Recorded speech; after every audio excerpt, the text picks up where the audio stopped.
So, welcome everyone to the first episode of the MendHER Podcast. And today's episode is focusing on letting go of things that no longer serve us. And really, we're focusing on healing the wound of abandonment that we probably haven't dealt with in our childhood, or any loss that we also haven't dealt with in our childhood. So, we're really excited to get into this episode and really dive in more. So, I guess the first thing I want to ask you is, since we're talking about the topic of letting go, what are some things that recently you have let go of? Control, not feeling chosen, and not trying to allow people to tell me who I am. Like, as far as minimize it, trying to downplay me, downplay myself because I make other people feel uncomfortable. Okay, so let's choose one. Let's do control, unless you want to do another one. But I guess my question to you is, what was that process like? Really learning, like, this is what I need to let go. So I guess what I really want to ask you is, what made you realize enough is enough? Like, I gotta let go of this control. I realized the more I tried to control issues, the more it made things worse. Because I can't be in control of everything. Right. And once I realized that God is in control of everything, and no matter how I try to control it, it's always out of my control. So once I started just surrendering things to God and like, okay, knowing that He's the one in control, things turn out better when I'm not trying to control it. Right. I guess for me, I'm trying to think like my week. Like, what is something that I had to let go of? Because control is a good one. I feel like I had to let go of like the control of trying to have everything perfect. And I think we could use this podcast as like a starter point. Because y'all, this podcast has been a long time coming. And I'm not going to lie. I got to start with blaming myself. Because my perfectionist tendencies have me so much in my head that I never really execute. And that's a problem. Because when I don't execute, then I get frustrated because it's like, Jade, you had all these great ideas, but because you were so in your head of trying to make it perfect or try to get certain things organized a certain way, you just never started. And I feel like you can't be perfect because, one, you're human and the only person that is perfect is God. And you got to start stuff. Like, there's no way to get better at something if you've never started it, if you've never put it down on paper. And I feel like that's something that I really had to unpack. And I feel like that's something we're going to unpack here. And I guess that's a good segue into like my next question for you. What for you, what was one reason that you realized like, I need to let this control go? Like, what made you realize like, this gotta go? Well, I remember when I was working at this particular job, and because I had to ride with someone to a certain place, and this was part of my job, I couldn't stand people driving me anywhere because it would make me car sick. And that's when I realized I had a control issue. Like, I have to be the one always driving. And once I realized that where that sickness came from when I was in the car, and why I don't know if you noticed, but anytime we would go out of town, You had to drive. I would drive. I wouldn't let nobody drive me. And then I just realized that's a part of me trying to control the situation. But also, too, I know I don't like surprises. So that's another form of control. I have to know what's going on. I like to be prepared for things so I can know how to move or how to pivot from it. Right. Or how to prevent things from getting worse. So that's how I know I had a control issue. And I know that stemmed from my childhood of not being able to control my mom and dad getting divorced. it's just certain things that happen in my life that I felt that was out of my control, and I wish I could control it. So that made me want to control every outcome of my life. Right. And that makes sense. And I feel like that's one of the main things we're going to try to focus on with the MendHER podcast is really unpacking like the root of these behaviors, the root Yes. of these main issues. And I like how you really reflected, like, first you identify, like, this is a problem. Like, I shouldn't need to be in control of everything because, one, only God is in control of my situations. And trying to be in control of everything causes more stress on you, and then your emotions are everywhere, and then the decisions you're making are also impacted. So, And that's one thing that made me realize I had to stop, because the more control I wanted, trying to take, I was making the wrong decisions, and I was right. making the problem worse, because out of that control, I was making decisions out of haste. I was making decisions out of anger. I was making decisions out of lack. I was making decisions out of survival mode. Right. So me learning from the decisions I made and the time it cost me and the money it cost me, it made me realize, okay, if you stop trying to control certain stuff and allow God to control it, it'll work out much better for you. Right. And that's what made me relinquish control of certain majority. I'm way better. Right. But I know I still have some areas I need to still surrender to God. Right. But you're starting to work. And I feel like that's the important part. Like, you not only identify the problem, but you catching yourself when it's like, oh, April, you trying to be in control. Yeah. And I be like, Lord, this ain't for me. Yeah. I'm your child. You right. told me to give it back to you, so I give it back to you. Yeah. And I could tell, like, you're doing the work because, like, you be wanting me to drive. And for the longest, you did not want me to drive.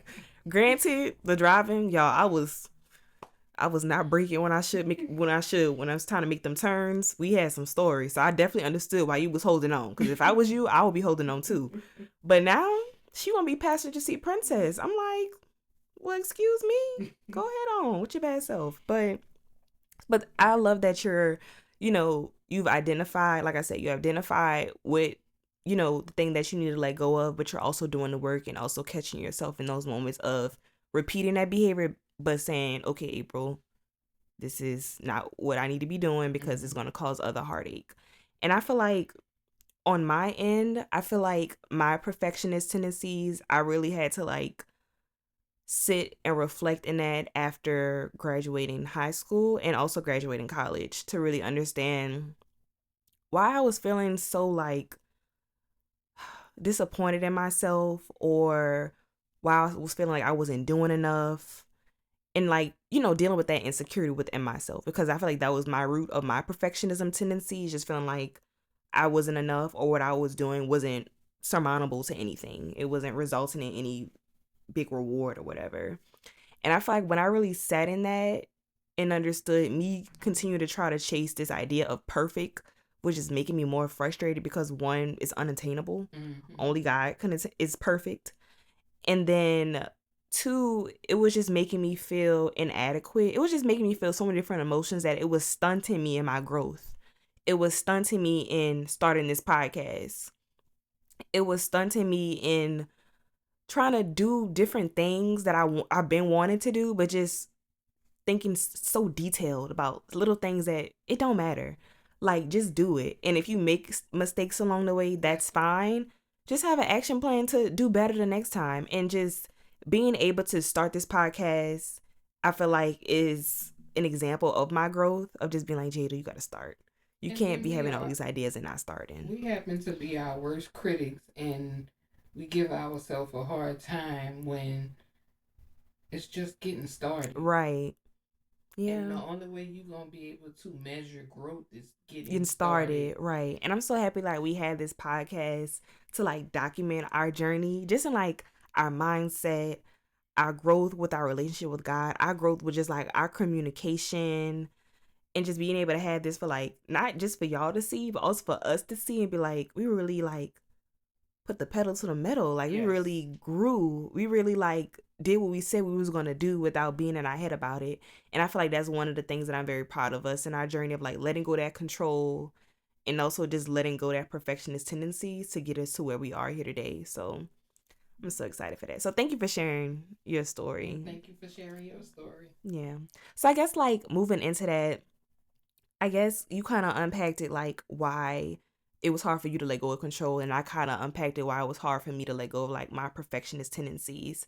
But I'm curious if you have like any guesses as to why people in general have a hard time letting go of things. I think it's more because it feels safe to them because it's something they've been doing for so long that they don't see it as a problem. Right. Also, too, because if you're in survival mode, you don't notice it until something bad happens because you're on autopilot. So you're just so used to doing the same old thing, you don't even realize you're doing it. Right. You acting in survival mode. You're unconsciously repeating the same behaviors over and over again without taking a step back to reflect on like, you don't know you're in routine. Yeah, like this behavior is giving me this outcome, and based on this outcome I'm feeling these emotions, these thoughts, and just repeating it over and over without taking a pause to really reflect, is this behavior getting me the emotions that I want out of this? Is it giving me the thoughts, the positive thoughts that I want out of this? And if not, revising that behavior, like really reflecting on what is making me triggered to do this behavior on autopilot. And then you're not recognizing that you're not getting the results that you really want. And like, that's insanity. Yeah, you just continue doing the same old thing every day, but you expecting different results. Literally the definition of insanity. Yeah. And I feel like if people are able to like unpack that, like acknowledging like, okay, I am in survival mode. Like I'm recognizing that me doing me, for example, control, like me needing to be in control of the situation is making me frustrated when it's out of my control. Then it's making me have these thoughts like nothing is ever going right. And then that cycle just repeats, and then you're looking at your environment like nothing is ever going right. And then also thinking it from like a spiritual perspective, when you're constantly putting out those thoughts of like nothing is ever going right, that's what you're gonna get. That's what you're gonna get. And so that's why we really want to get down to the root of what is really going on to perpetuate this same cycle over and over again. And because you're not spiritually connected to God, you giving the devil the playroom to mess with your thoughts and cause you to stay in the same cycle, which he wants you to stay in the same cycle. Right. He don't want you to realize who you were created to be. He don't want you to come out of those pits in that state of bondage, because he wants you to stay right where you are. Right. Because he don't want you to realize who you are. Right. But yeah, I really believe that it takes you sitting in it, but also too, people have to become pattern recognizers to recognize it's a pattern. A lot of people they don't have that ability. That is a pattern. Right. And when you start looking at, okay, and I think why I'm able to recognize patterns like that is because as a child, I've always seen patterns. And I'm like, yeah, and if you see it as a child, it's only going to get better as an adult. Yeah. Like, if you already able to pick out, like, certain things, like, that's a toxic relationship.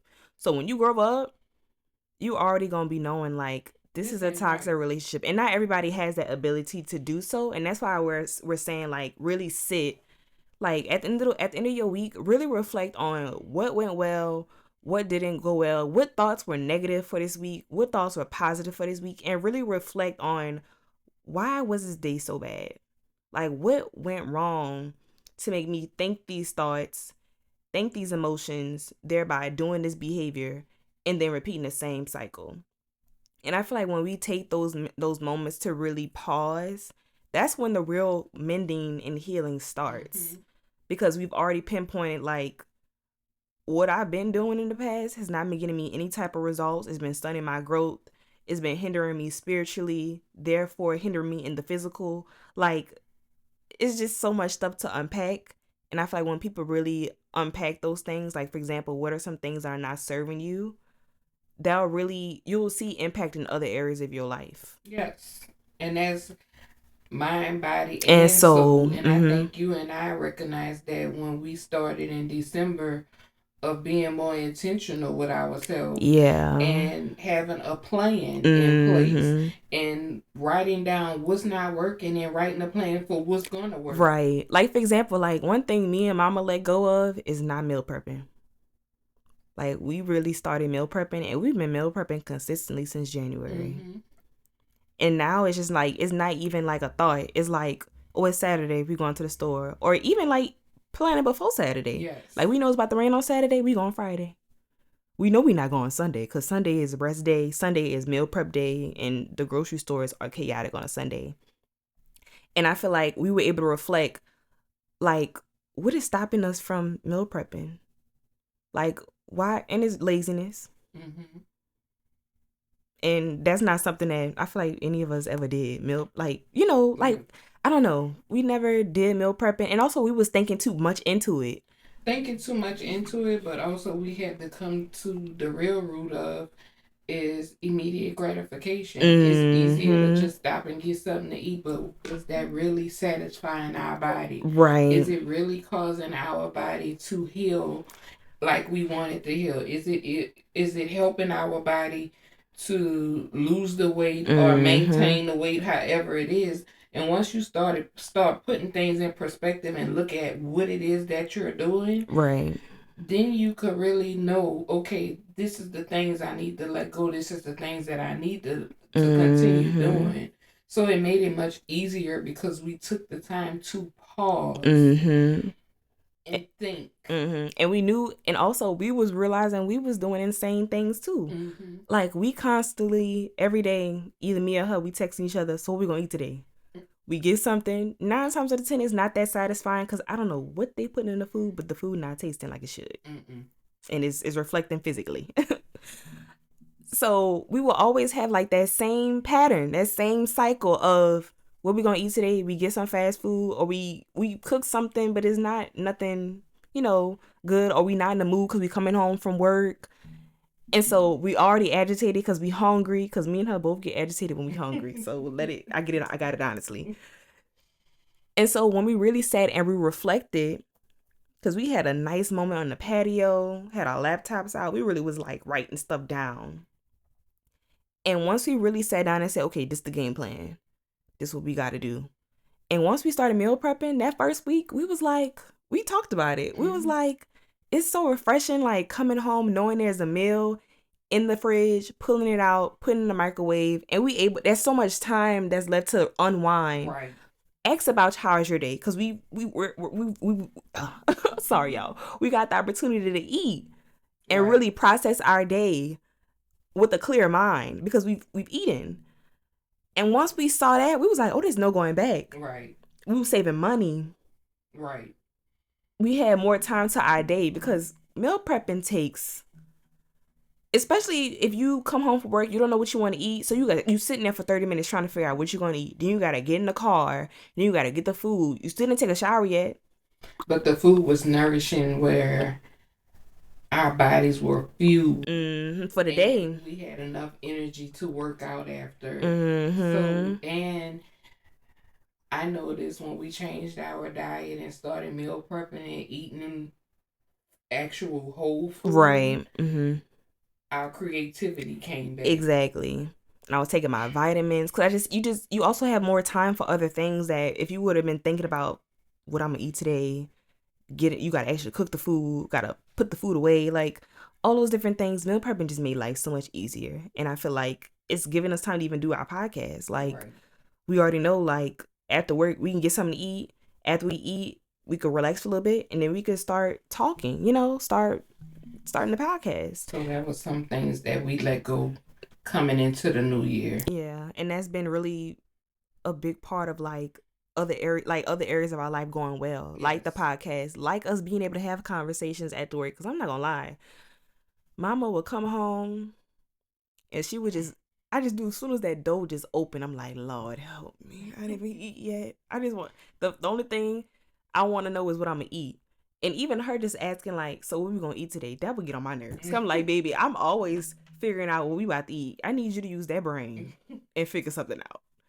So like just us going through that process of like finally stopping because realizing we doing the same thing, we not getting no results, we not saving no money, and finally being able to unpack that and why we weren't doing it, why we weren't getting started, and then actually doing something new, doing something different, learning the new behavior and doing it and seeing how it just impacted our lives in such a positive way, and not just, physically, but also like spiritually. I had time to read my Bible after work. Like I had time to exercise the physical.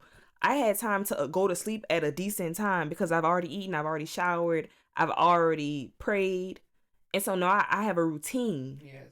Building a routine. And we kept each other accountable, and we have something to look forward to. Because we also started instilling like steak months, like a month where I get a steak and I cook us a steak and we just unwind, watch a movie and just connect. And we still got meal prep for the week. Right. Hello. Like we was really. And do our monthly check-ins. Yes. Where we celebrate our wins. So it's important for you to just sit and be still. And to allow yourself to be true to yourself. Because it's many a times that we are constantly lying to ourselves and trying to. We want to let go guilt and shame, but at the same time we holding on to guilt and shame. And that was something I had to let go. And therapy helped me to let go a lot of guilt and shame, because you think people could see your guilt and shame, but really people can't see it until you tell them. Right. And a lot of stuff that we holding on to guilt and shame is not even our guilt or shame.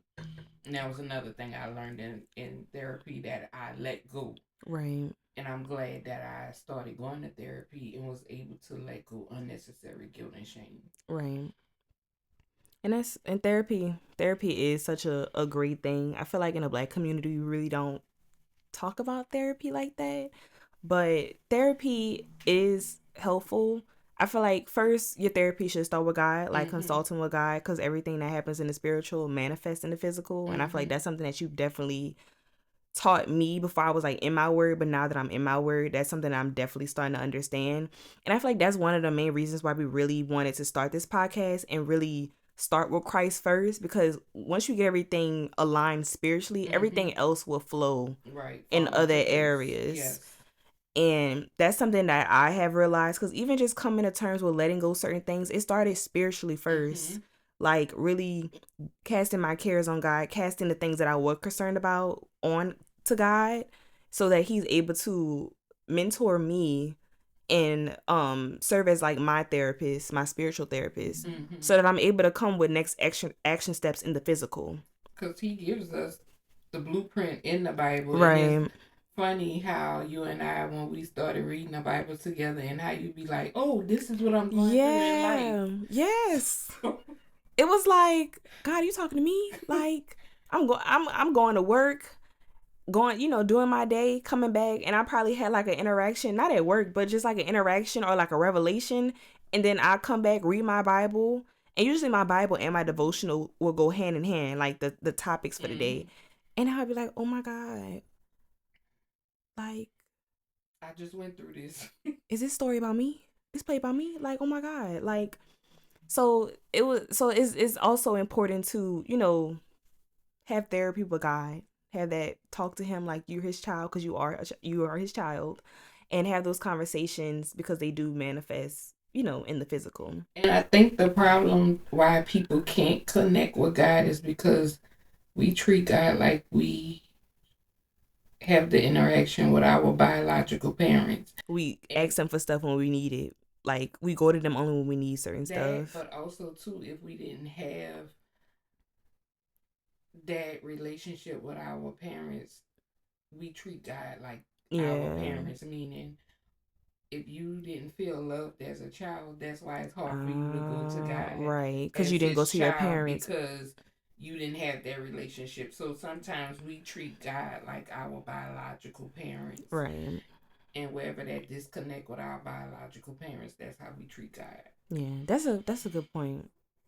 That is a good point, because if you didn't experience love from your parents, you wondering how can God love me? Exactly. And how can I love him? And that does make sense, because if you already are used to doing things within your own strength in the physical, then in the spiritual, you're still going to operate in that same mindset, where it's like, I got this, like I could be in control. And you can't depend on nobody. So because you couldn't depend on your biological parents, you feel, how can I trust somebody I can't see? Exactly. Ooh, look at us. That's a revelation. That's a revelation. So that means you need to go back and put God in his rightful place, because he created heaven and earth. He created you. Right. And just because your biological parents didn't do what you think they should have, that does not discount who God is. Right. And that's why we always say, like, consult with God first, so he could figure out, like, what are the things that you need healing from, so you can have a better relationship with God, and so he could help guide you in the next steps to have a better relationship with your biological family. And you can tell him about that, and it's like, God, I just don't understand how you gave me such and such as a parent, but how you want me to love you. And he's going to answer you. He's going to tell you why you could love him even though your biological parents didn't show love in this way or whatever like that. But also, it's going to help you to have a better understanding of why your parents did what they did. Because even though I feel that some things I dislike that my parents did, because I'm a person that always trying to understand why people do the way that they do, it makes you have a little bit more compassion as well as grace. I'm not saying make it an excuse for them. Right. I'm just saying it makes you understand why they do the things that they do. Yeah. And it also helps you to understand why you shouldn't do what you do. I don't know. I feel like I low-key want to segue into the idea of, like, why do people do the things that they do? And I feel like one of them is, it's a learned behavior. It's learned behavior. And that's what I'm saying. I feel like it's a lot of, parents, they tell you, don't do this. Don't act in anger. But you see them cussing out the call collector on the end of the phone because they don't want to pay that bill. And that's certain things that, people have to watch what they say, because people really don't follow words, they follow actions. And like you said, behaviors is really observable. It's learned. It's observable behaviors, observed actions, not words. And then a lot of times you have, I know for me, one, like, you could have someone telling you one thing, but you see them doing another. It's a conflict in your brain, because it's like you can't make sense of it. It's like, why are you telling me not to do this, but yet you doing it? Because that's how I was as a child. I've always was older in mind, even though I was a child. And when I would see certain things, and I'm like, you just told me not to do that, but yeah, you doing it. That don't make sense. So then when I start questioning things, I would get in trouble, because I'm a child. And also because they being defensive because they know what they doing is wrong. But I would get in trouble because, oh no, you supposed to be in a child's place and you ain't supposed to question what we doing. But that's another thing. I feel like because you said that, it made me think of something. Like, another way for people to know when it's time to let something go is when you gotta question it. You gotta question it, or you being defensive about it. Like, because whatever you had to question that adult and they being defensive about it, maybe you should be letting that go. Maybe you shouldn't be modeling that type of behavior around your kid. And the same thing, we should be asking ourselves for certain things. Like, why I got all them clothes in my closet, all them tags on it? No shade. Like, why am I not able to regulate my emotions? Like, what is the reason behind it? And I feel like when we really unpacked even our own personal responses to our behaviors, because sometimes how I be acting, I'm like, Jada, that's so out of character for you. Like, this is not the woman of God that God is calling you to be. This is not what a woman of God would do. And How that's she why would think. sometimes I will stop you. Yeah. To make you think about what you're doing, because excuse me, it could be so unconscious that you just doing it. You're not aware that you're doing it. So that's why I will stop you sometimes and be like, Jada, what's going on? Because even something as simple as, I know one thing that I'm working on is my emotion regulation, like being able to regulate my emotions better. Because I see it in something as simple as, and I feel like a lot of people do it, road rage. But I remember one time you had checked me, you was like, Jada, you gotta calm down, because people are crazy out here. People out here shooting people just for honking a horn or throwing up a sign or, whatever.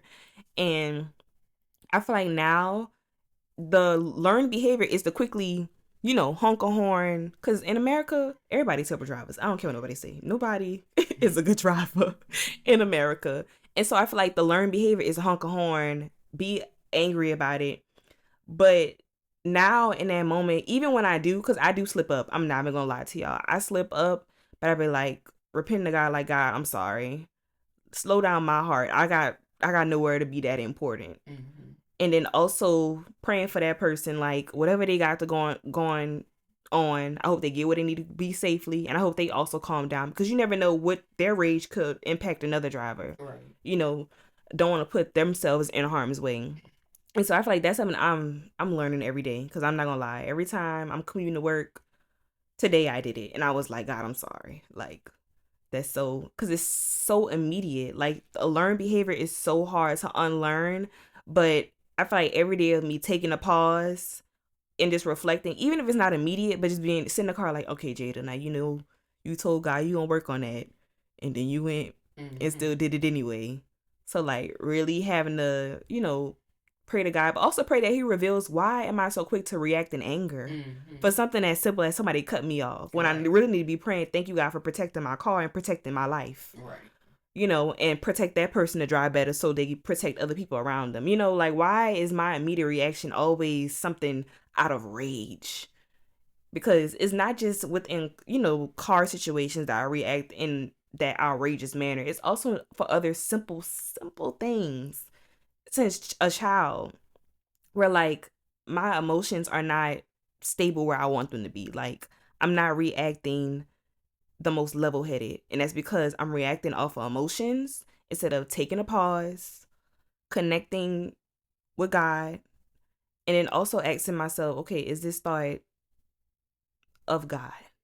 And we all had to deal with that, because I don't want you to think that I never had to deal with my emotions, because my emotions used to get the best of me. I have a very, very soft heart, even though I come off mean or hard, but my heart is very soft.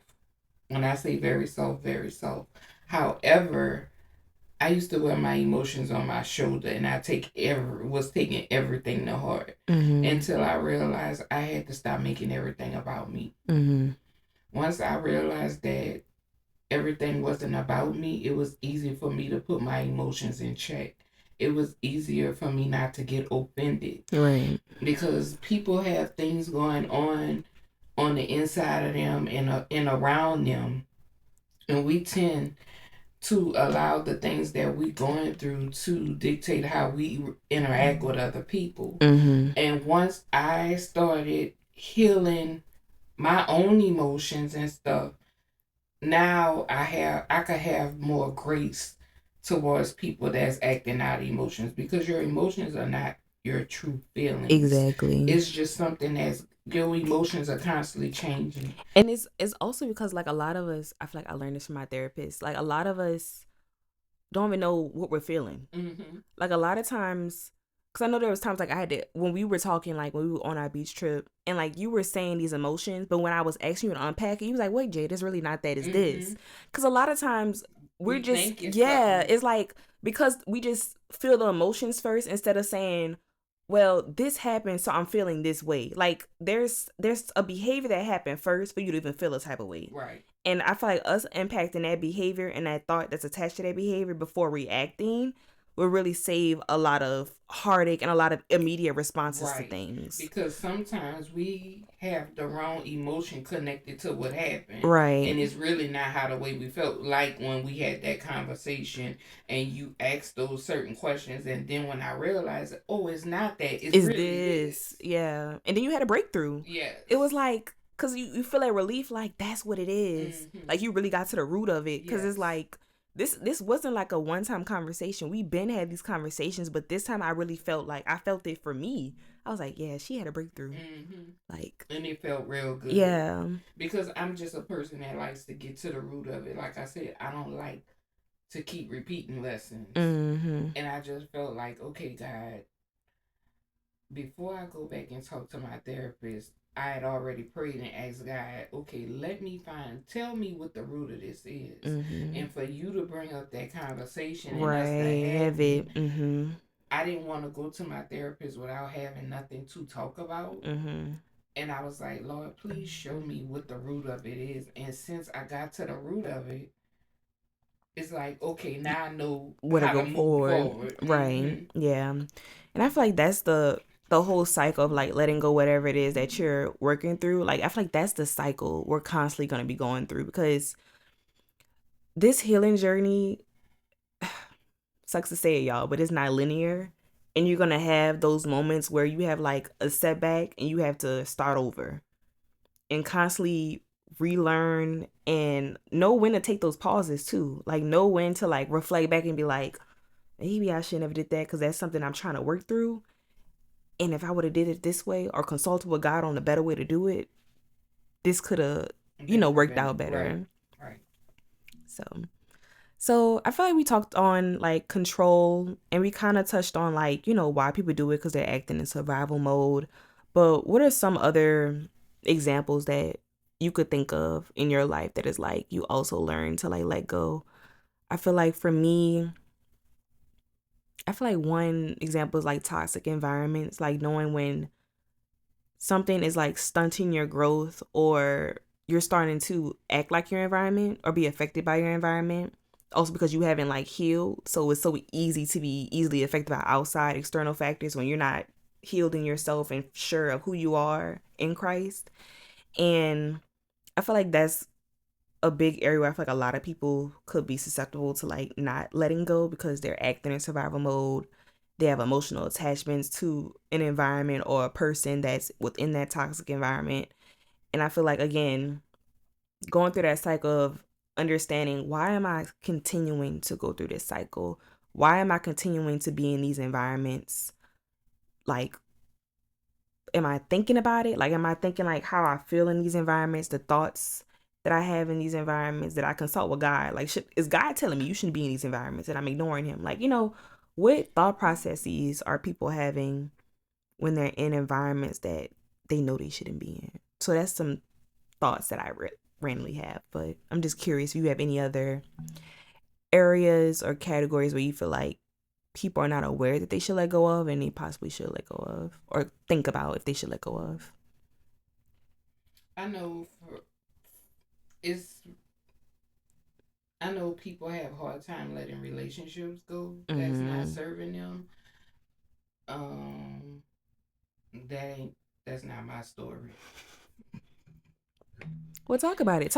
I'm sure at one point, you don't think at one point, well, I'm curious, at one point you were in a toxic environment, but you went through the healing journey of learning, or if you haven't, what you think prevented you from even having to let that go?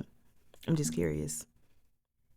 Wait, what the question is? So like, do you feel like you've never experienced, so my first question is, have you never experienced like a toxic person, a toxic relationship? No, I have that you had to learn to let go of. No, I have been in toxic relationships, but I say it's not hard for me to let it go. So how did you get? Once I realize it's toxic, I'm getting the hell away from you. So how did you come to that point? How did you get to this point? Because I didn't like the feeling. I didn't like how I felt in the relationship. Now I would give you the opportunity to change your behavior, because I'm going to tell you I don't like this, or I don't like how the way you making me feel, or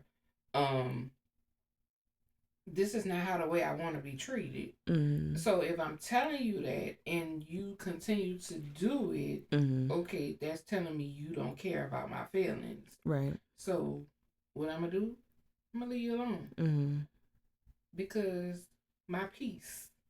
I prefer peace over anything. As you should. And when I mean anything, that's even money. Hello. And I didn't left a relationship where I ain't had to do nothing. I will leave you alone. Yeah. When it comes to my peace, when it comes to my safety, I will leave you alone. And I feel like, I don't know, I could be wrong, but I feel like that's something that was never like traumatizing for you, or like you've been healed from. Because I feel like one of the future episodes we're going to talk about is like attachment styles, and how like we form our secure or not secure attachment styles based on like the models we've had in our life. So I'm curious, like your relationship with your dad, do you think that played a role in you not even having to think about that as something to let go of? It's like you just knew, like, if I'm in this type of situation, like, deuces, like, I'm not. No, I do believe, because my mom and dad divorced and my dad was the love of my life, Mm-hmm. and because I now realized, well, I realized then that it wasn't he wanted to leave, but I also, the breakthrough I had with you last weekend, Mm-hmm. but I realized this week it wasn't abandonment. Mm-hmm. I've always wanted to be chosen, and I felt that he didn't choose To stay. Mm-hmm. So that's the dynamic I picked up on relationships, is not being attached, so that way if you decide to leave, it wouldn't hurt. Right. Look at you. This the men that I'm talking about, y'all. Cause she didn't tell me that part, but that's a good connection, because it makes sense. That common theme of like So wanting that's to why I be would chosen detach so fast. Yeah. And I remember this person, this good person, but he was like, April, you detach from people real fast. Mm-hmm. But that's your defense mechanism. That's your protection. Yes. That's you protecting a little girl. Yes. That's been hurt. Yes. That makes so much sense. So that's why it's so easy for me to let people go. Right. That makes so much sense. But I love that you finally found the words, because I could tell like you found the root. Mm-hmm. And you found like what is that trigger that causes you to have these thoughts, feelings, and emotions and do these behaviors based on that. And so, oh my gosh, don't make me cry. But yeah.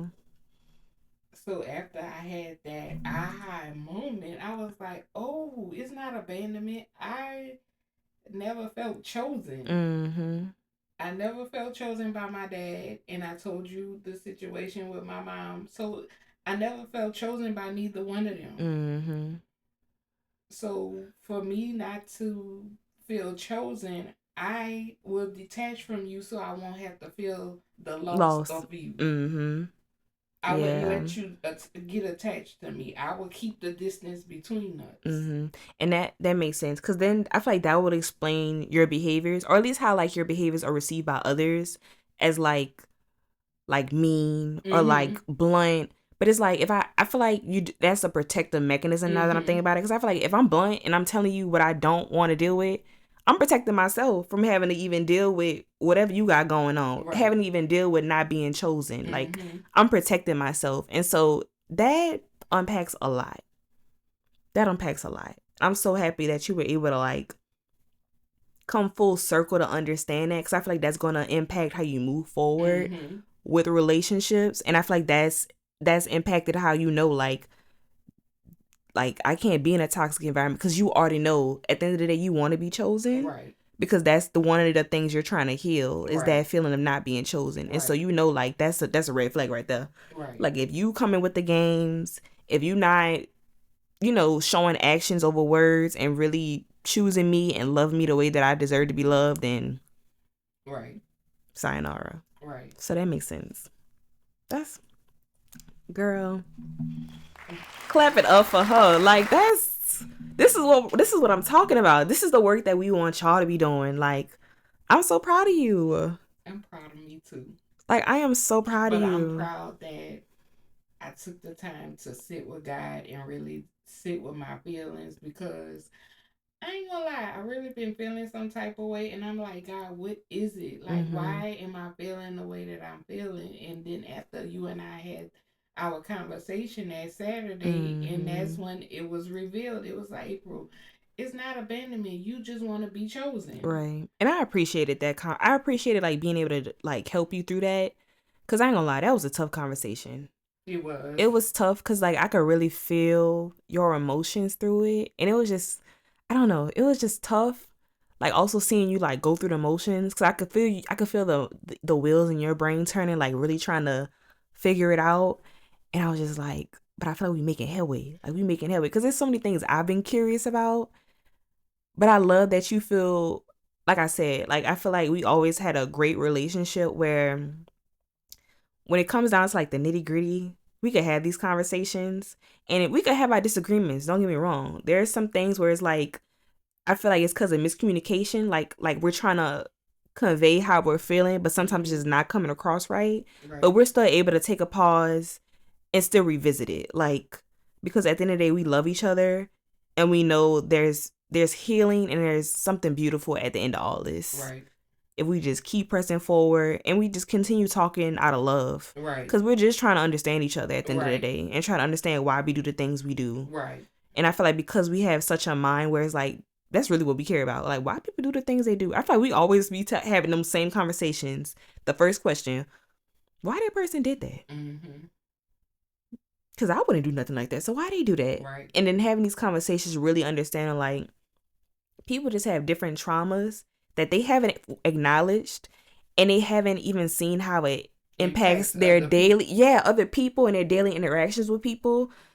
Because at the end of the day, like you said, people sometimes are in your life for a lesson, and people don't even know that they're teaching a lesson in that moment when they're doing those certain behaviors, talking to people any kind of way. Like, you don't know what type of impact you're making on that person. And so really just like reflecting and doing that thought work is just like I said, it impacts so many different areas that we don't even sit and think about. But this is what that podcast is for, is like to really reflect on what's been going on with me. And we want you to have those breaking points too, where you come to your aha moment and be like, oh, this is what it was. Because I have learned in therapy, I'm calling something one thing and it's really something else. And you really sitting with anger when it's really sadness. Exactly. And that's something that I feel like I have also been reflecting on, and also asking God for guidance. Like, God, give me the words to say what I really feel and really connect why I'm feeling like this. Right. Because sometimes you just be feeling sad and you really don't be knowing why you feel sad. But it's because you don't be sitting with it. You don't sit with it and really try to unpack, like, why I suddenly feel this wave of sadness. Right. And maybe it's because I feel lonely. And sometimes you have to be okay with feeling lonely but not alone. Because at the end of the day, God is always in the room. Right. Especially when two people are convening, God is here. Right. God is present. Because the work that I feel is being done in your life, and how the work that you're doing is going to impact my life and future generations, like, that's so beautiful. Yes, it is. And I just want you to be free so that my grandchildren could be free. I know that God said that you and I will be the generational curse breaker on both sides of our family. But I also know that I'm the repairer of the breach as well. I'm a disruptor. I disrupt dysfunction. I don't like dysfunction. And when I see the pattern, I'm nipping it in the bud right then and there. So and that's good, because everybody can't do that. Everybody is not called to do that. And everybody don't know how to do that in the right way. And I hope you recognize what's been going on all this time, and because I've always been called keeping up confusion and just the negative stuff, when it's just, this is what I see. And I feel like I've never felt that way. I feel like my place in the family has always been like I could see where the hurt has been done for everybody to understand how we even got here is what I'm saying. So that's why it could seem like I'm playing like that middle person, not picking a side, but it's not even that, because I feel like a lot of times two things can be true at once. Like I'm just seeing how the river's flowing. Like I'm seeing how this person in our family's hurt has hurted you, and how them not unpacking their traumas is still hurting you. Because the whole thing you want them to see is like, this is what you've done. How can we move on? But they're like, I didn't do anything. I didn't do nothing. Right. But outside looking in, you could be like, you did. You just not in that journey yet to do the work. There's nothing wrong with saying I'm sorry, because that's just like with you. I didn't know that you was afraid of me until my mama told me you was afraid of me. And what did I do? You apologize. I apologized. And I came and said, I'm sorry. Parents, nothing is wrong with you telling your child you are sorry. Matter of fact, a lot of us are our children's first time bullies. We need to say we're sorry. But also first time heartbreaks too. Yes. Yeah. And we really need to say we are sorry. It's not nothing intentional. And when you take that offense off and stop playing defense with your children, you will have a breakthrough. Because all you have to tell them is, parenting don't come with no book.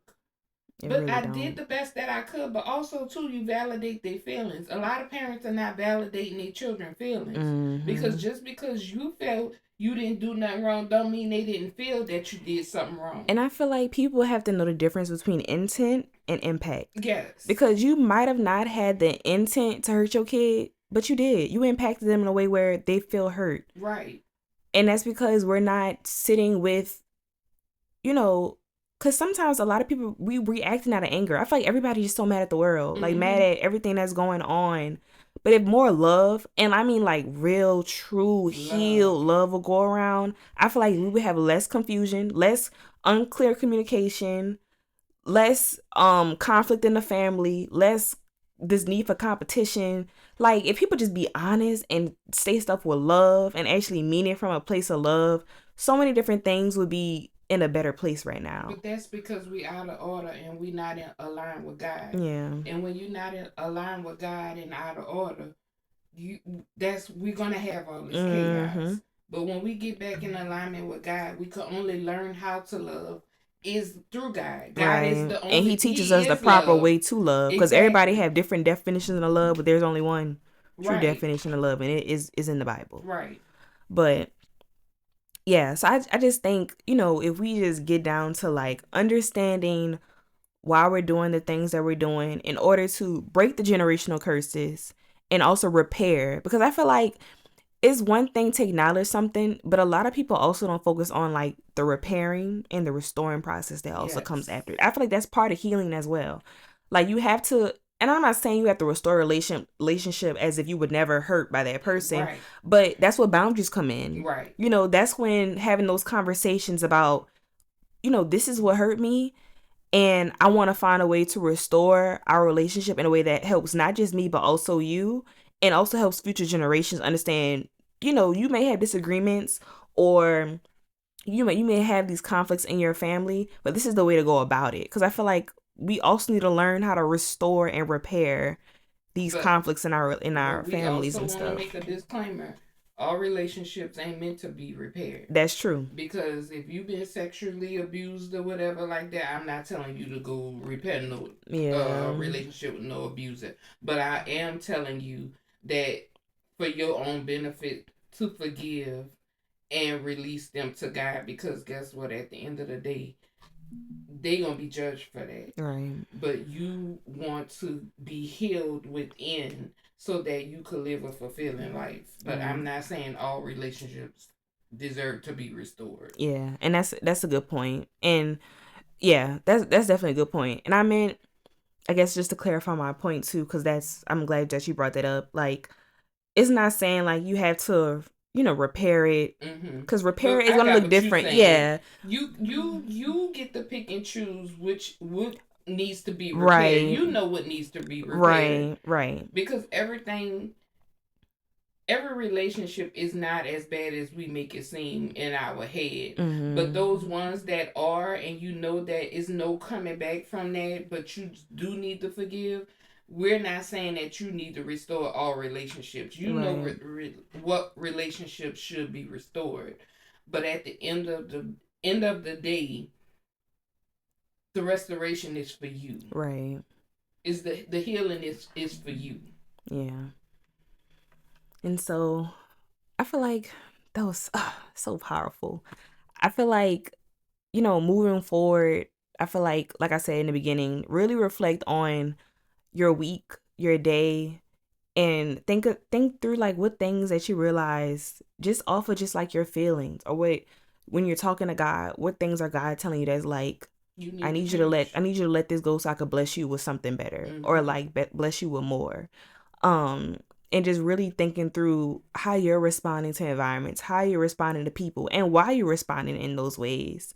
And it could be positive, in the positive way, and like, I need to continue doing this, or in the negative way, is like, I need to stop doing this, or I need to figure out why I'm doing this. Because the first step is figuring out why, then acknowledging why you're doing it, and then consulting with God to figure out a step forward to either repair, restore, or whatever that healing journey may look like for you, and based on what God tells you is the next steps forward. And then also too, I want us to look at it in this aspect. If we are tired of being treated the way that we have been treated, why are we continuing to do the same thing over and over when we have generations coming behind us? When are we gonna stop it and set the example and say, you know what, it stops with me? Right. Like, I don't want to continue this. Like, okay, what do we need to do amongst ourselves or within ourselves to stop this? And it goes to that question of, I guess a question I want to pose to everyone is like, when is enough enough? Like, when have you really had that moment of being like, I got to make a change?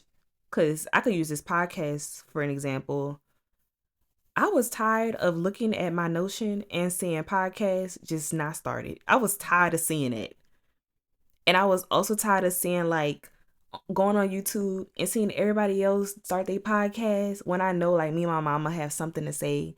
We have a space that I feel like is so needed, so useful, and like something that's new to the podcast space as well. Like, seeing a mother and daughter, 2 generations, having candid conversations about, their journey with Christ, their journey with mending things that have hurt us, and also acknowledging like it ends with us. Like, that was our breaking point. Like, this gotta end with us, because we got people coming after us, and us just seeing the same patterns. And then it's the same pattern in the Bible. That's why I don't understand. We talk about slavery, yet we continue being in slavery. And we in modern day slavery. In so many different forms. And we keep our own self in the same cycle. You can't blame nobody else. We continue to keep our own self in the same cycle. And it definitely starts with the mindset. Yes. Too. In so many ways. Like, just, that's what I'm saying, like, really think through like the thoughts that you're thinking and how that connects to how you're feeling. Because I feel like if you could get those thoughts captive, like God said, everything else will come into alignment, because 9 times out of 10 is really the devil. And it's how the way you thinking and what you allowing your mind to tell you. Oh, because and also not being confident in who you are. Right. Because soon as I get a bad thought, I was like, oh no, I was made in God's image. This is not, no. And that's the process of unlearning a bad behavior. Because there's a lot of times we're harping more on the negative than the positive, and we're not speaking life into ourselves. And we have to constantly learn to speak life into ourselves. Like, there's so many times I really had to pause or just make an intention, look at myself in the mirror as I'm doing my makeup, and say, you are made in God's image. Because death and life is in the power of the tongue. And like, really grasping control of my thoughts, because my thoughts be everywhere. And you be telling me like, Jada, that's not good. And sometimes I be needing you to like literally be like, Jada, that's not good. Because like you said, I'm not sitting there processing these thoughts. I'm just letting them go on. And you like, Jay, you need to take captive of that. But the only reason why I told you that is because that was something I used to deal with. Like my mind would constantly be. But look at you breaking generational and I curses. Used to just be sitting there and you seeing the patterns. Thinking I'm going crazy, and I'm like, and then when I started reading the Bible, I was like, oh, I didn't know I could take that thought captive. I don't have to keep this thought here. I could tell it to go, right? And I could replace it with something else, good, something good, right? And that's why people don't understand. You talk about, oh, you're so positive, you so this, you so that. No, I'm learning. I have to tell myself these things. Yeah, I don't be feeling like doing at all. But I can't go based on how I feel. Because if I go based on how I feel, I wouldn't do anything. Exactly. And that's what I'm saying. We always acting out of emotions. And if we just pause, why am I feeling like this? Like, what is the thought? What was the behavior that was done to make me think this thought and then have attach this feeling to this? Because that's also a lot of things. We're attaching our feelings to a lot of things that's happening in our life without even understanding the behavior or the thought that was attached to it first, because those things come first, but we act on our emotions first. Shout out to our therapist, because we recently just had this conversation. And it's one thing to notice, but just putting it in practice is something totally different. So I just hope you guys, like, as you're listening to this podcast, are really like, they got a good point. Like, that's something I need to be thinking about. Or like, I noticed when I was at this job, I wasn't feeling like my best self, or I was reacting out of anger. I was always going to work mad, always going to work angry. And then also too, you have to be mindful of the settings you put yourself. Like in the morning, I'm not watching the news. Hello. I don't get up and watch the news. I'm not scrolling on my phone. I'm trying to do better with that. The first thing I do when I get up and I pray. Yeah. And I thank God for giving me breath in my body to even wake up. Because I didn't wake myself up. Right. And already proclaiming that the day will be a good day. Yes. I will go in my right mind with the right emotions.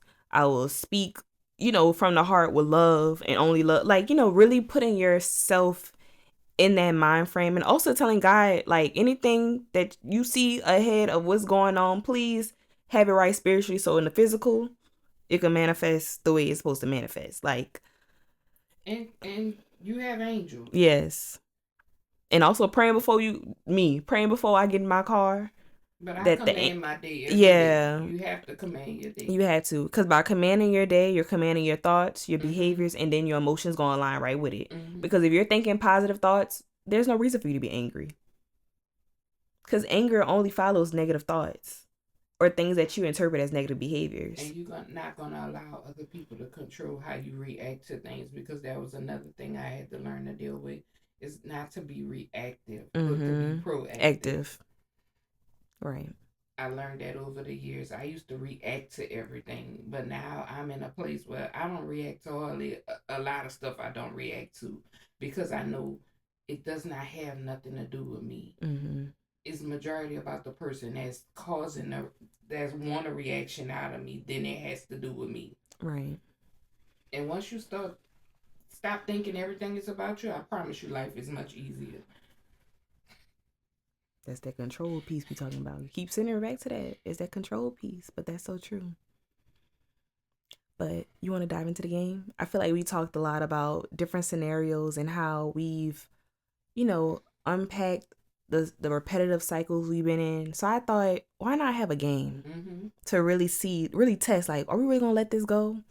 Or are we not going to let it go? So I have this box of scenarios, and I feel like we each could pull one and decide whether we're going to let it go or not let it go. But also explain why you decided what you decided. So let's see. I guess I'll go first and see what it says. Okay. Let go or don't let it go. The version of you're becoming. I'm not letting that go. Because God has called me to become the woman that I'm becoming. So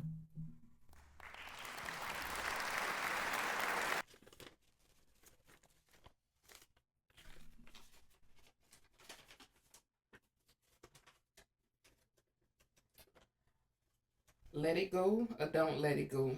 A job drains you emotionally, but the pay is good.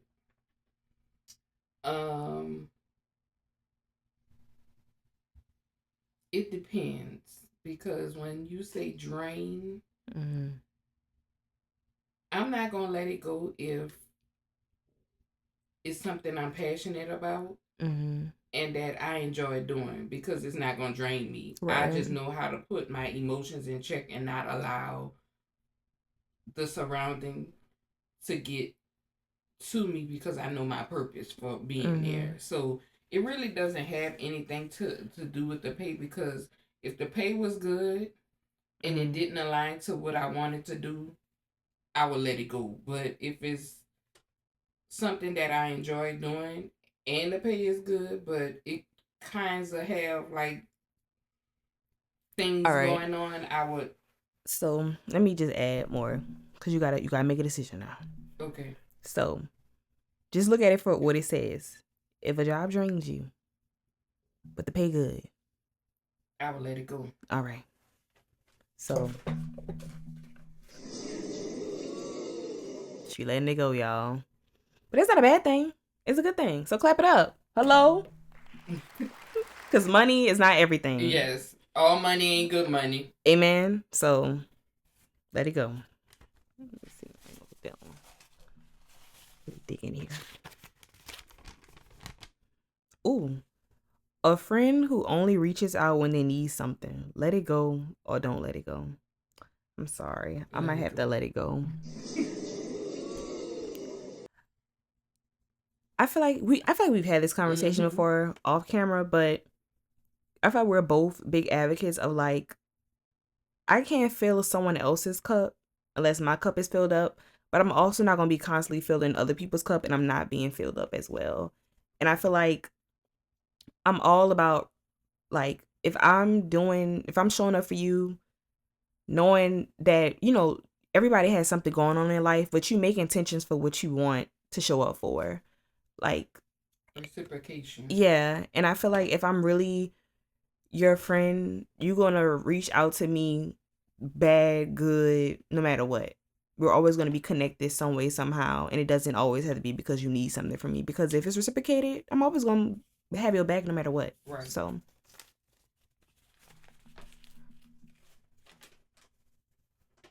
Your growth, even if people only remember the old you, don't let go. Amen. And the reason why I'm not letting it go because I prefer my growth over people. Couldn't have said it better myself. Let me see.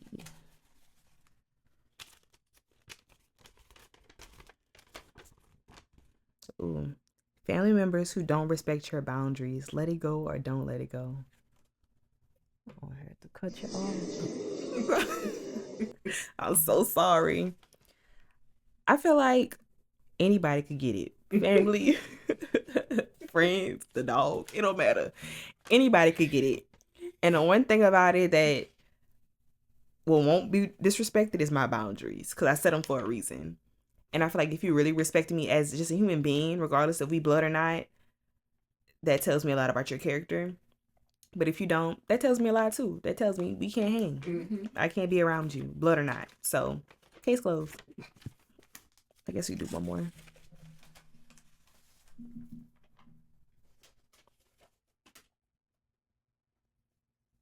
The healing you've worked for, let it go or don't let it go. Don't let it go. Hello. Clap it up, clap it up. I know that's right. And so now we want to hear from you all in the comments. We're going to read 3 scenarios. And in the comments, we want you to number them 1 through 3 for each of the scenarios. And I want you to tell us whether you're going to let it go or don't let it go. But also tell us why. Like, we want to know why. So I guess I'll do the next one. Let's see. So let it go or don't let it go. Clear communication in relationships. So please write down 1 and write down whether you're going to let it go or don't let it go.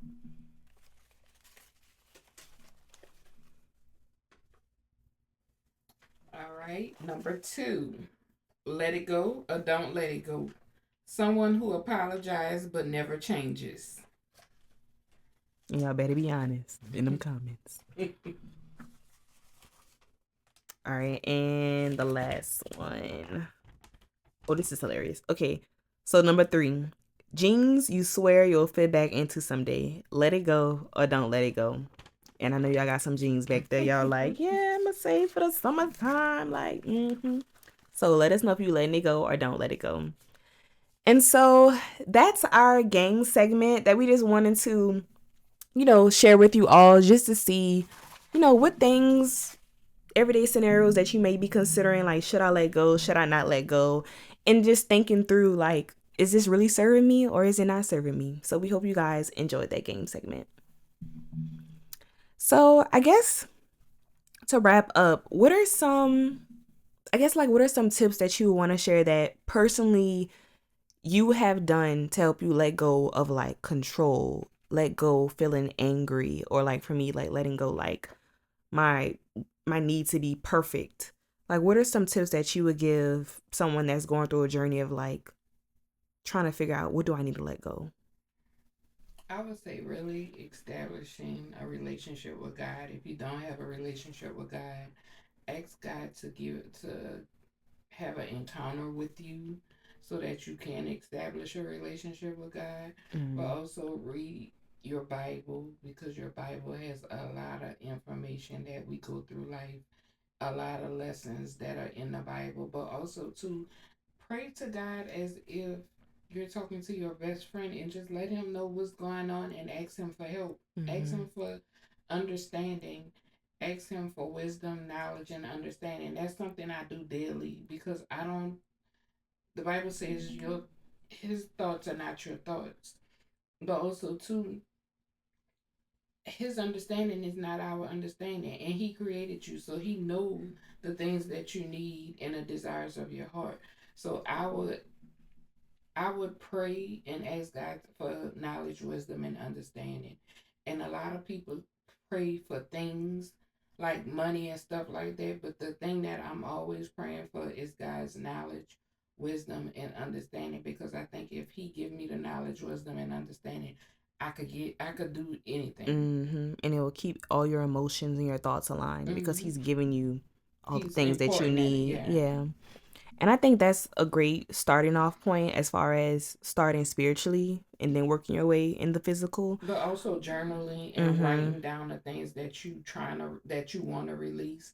But also too, when you writing down the things that you want to release, you also writing the things that are the opposite, meaning the good things that you want. To So that way you continue. could start praying those prayer points for the things that you want to change or whatever like that. Yeah. And I think also like reflecting, like when you're journaling, reflecting on, like I said earlier in this episode, reflecting on like how you're feeling throughout the day and like connecting like, why did I feel that way? Like what thought did I have to feel that way? What behavior happened before that thought transpired, before that emotion triggered my decision to do whatever I did next? Really like thinking through, this was a good day because instead of reacting to somebody cutting me off, I prayed for them and I prayed for protection over my car. And that helped me just be grateful to even, to change that learning process that I automatically always had, was to act in rage, act in anger. So really reflecting on your day, your week, your interactions with people, how you're feeling in certain settings. And when you feel like you're not in control, I would ask God, okay, Lord, I know this is out of my control. What is it that you want me to do in the meantime while you work this out? Right. Because it's always something that we could be doing. And a lot of times he be needing us to be quiet, needing us to praise him and thank him.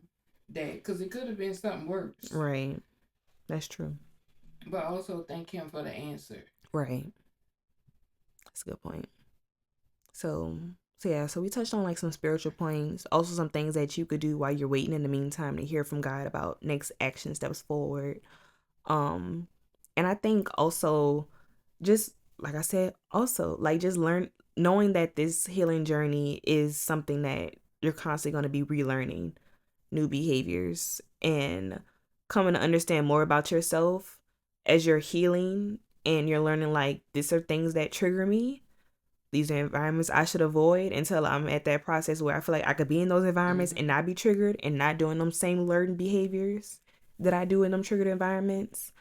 And I feel like also talking with somebody, whether that's a therapist, whether that's obviously God first, or like if that's someone, you know, that you're close with and y'all have like those regular conversations with, I feel like it's something about just getting it out as well. Not trauma dumping, but even someone though you trust, but yeah, someone that's gonna tell you right from wrong. Right. Because you can't talk to everybody. Because then they have people that agree with what you're doing when they should be telling you, no, that's not right. Right. Yeah. Like go to somebody when you want that solicited advice. Yeah. And knowing they're gonna give you advice out of love, but they're still gonna be honest and still try to help you in that growth to become the person that God has called you to be. So I think those are all good action steps, but we'll also have other resources for you all on our website. And if you guys have any other resources that you could think about that we probably haven't provided to you all that you would like, please share in the comments. Share these resources in the comments as well for other women and other people in our community that are looking for, you know, tips to start this process of letting go of things that no longer serving them, that are stunting their growth, that are hindering their relationship with God, hindering a better relationship with their family members, friends, romantic relationships, etc.